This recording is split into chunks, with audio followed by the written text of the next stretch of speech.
For first, the highlight.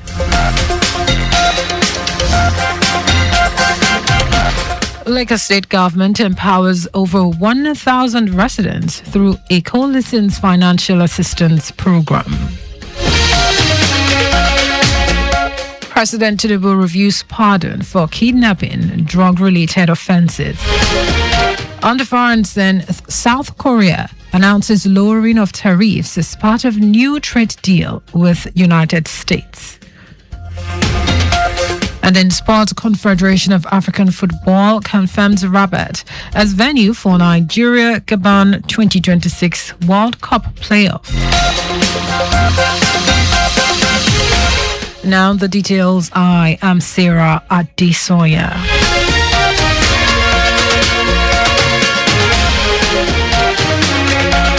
The Lagos State Government has empowered over 1,000 residents through the coalition's financial assistance program. The event, held at the Blue Roof, Ikeja, had in attendance different categories of beneficiaries who received checks ranging from 300,000 naira to 1.5 million naira based on individual needs in businesses, health, and for people with disabilities.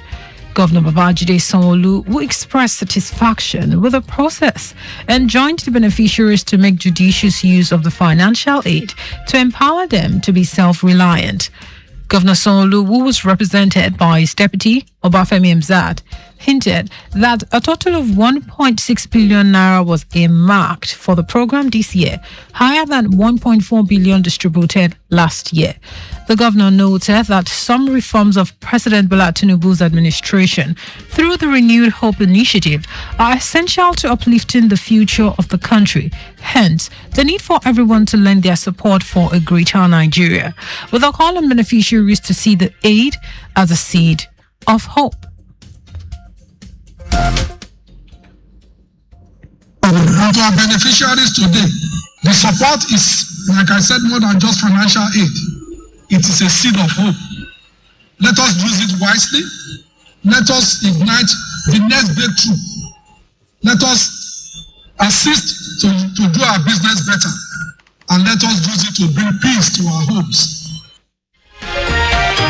A special advisor to the governor on political, legislative and civic engagement, Tajuddin Afolabi, maintained that the initiative is a tangible expression of inclusiveness and empowerment of the Sanwo-Olu administration.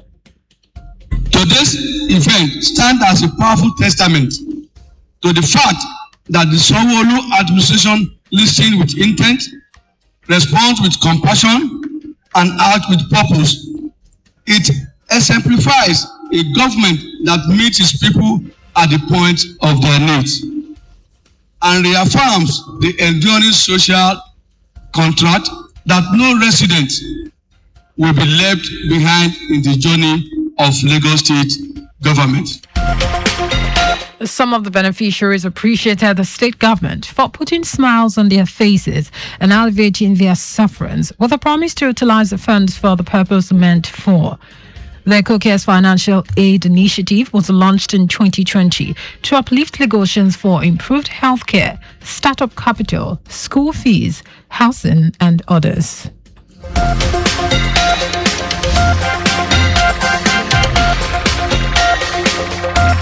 The Lagos State Government has urged all residents to key into the State Waste to Wealth initiative to promote a circular economy, which includes reduction of quantum of waste that end up at landfills, refuse of waste, and recycling of waste materials for a sustainable environment. Commissioner for the Environment and Water Resources, Tokunbo Wahab, who made the call, said the state government is determined to build a waste management culture where everyone must imbibe for good environmental sanitation. He said the state officials are already going across the state every Thursday for the Trash for Cash initiative, either to give back cash to residents for waste or to pick up waste, stressing that once the government scales it up, there'll be a permanent point where a resident would come to get a reasonable amount in exchange for their trash. Wahab added that once the citizens start receiving cash for their trash, they will desist from illegal waste disposal, which includes dumping of waste on the roads, road setback, median, open spaces and canals, amongst others.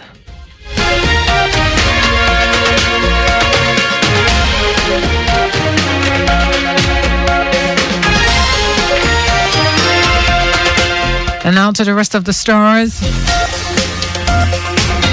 President Bola Tinubu has ordered a review of the presidential pardon granted to at least 175 persons at the National Council of State meeting on October 9.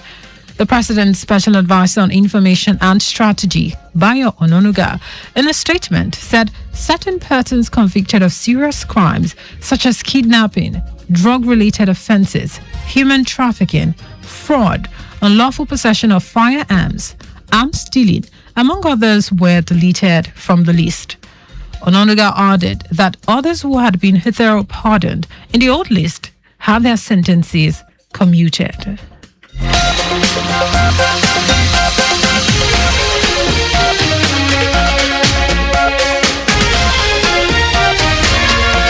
The House of Representatives has approved President Bola Tinubu's request to raise a total of $2.347 billion from the international capital market to part finance the 2025 budget deficit and refinance maturing euro bonds. The approval followed the consideration and adoption of a report by the House Committee on AIDS, Loans and Debt Management, chaired by Abubakar Nalaraba.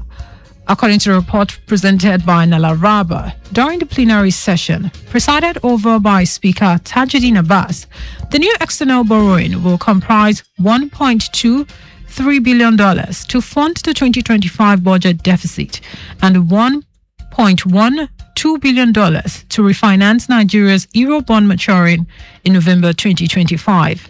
The House also granted approval for the federal government to access the funds through Eurobond issuance, loan syndication, bridge finance facilities, or direct borrowing from international financial institutions.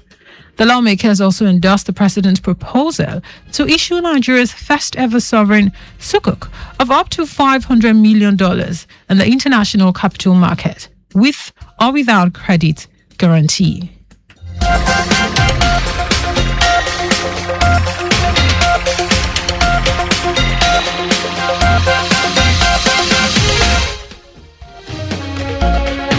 And now in foreign news, the United States and South Korea have reached a broad trade deal as both countries confirmed this development following talks between their leaders.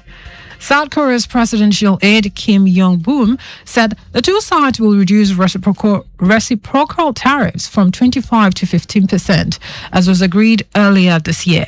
South Korea will also invest $350 billion in the U.S., including $200 billion in cash investment and $150 billion in shipbuilding.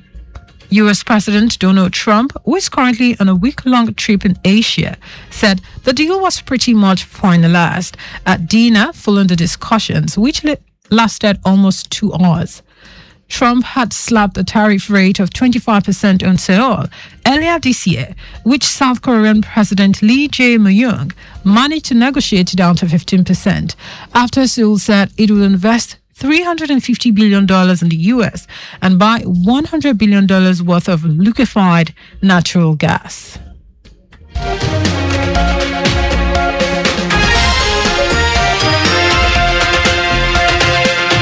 And in sport, the Confederation of African Football, CAF, has confirmed Rabat, Morocco's capital city, as a host for the decisive 2026 FIFA World Cup playoff clash between Nigeria's Super Eagles and Gabon on November 13. CAF's announcement ends weeks of speculation over the venue after initially naming Morocco as host nation earlier in October without specifying the exact city. The latest update now allows Nigeria Football Federation, NFF, and Super Eagles technical crew to intensify preparations with full knowledge of where the all-important encounter will take place.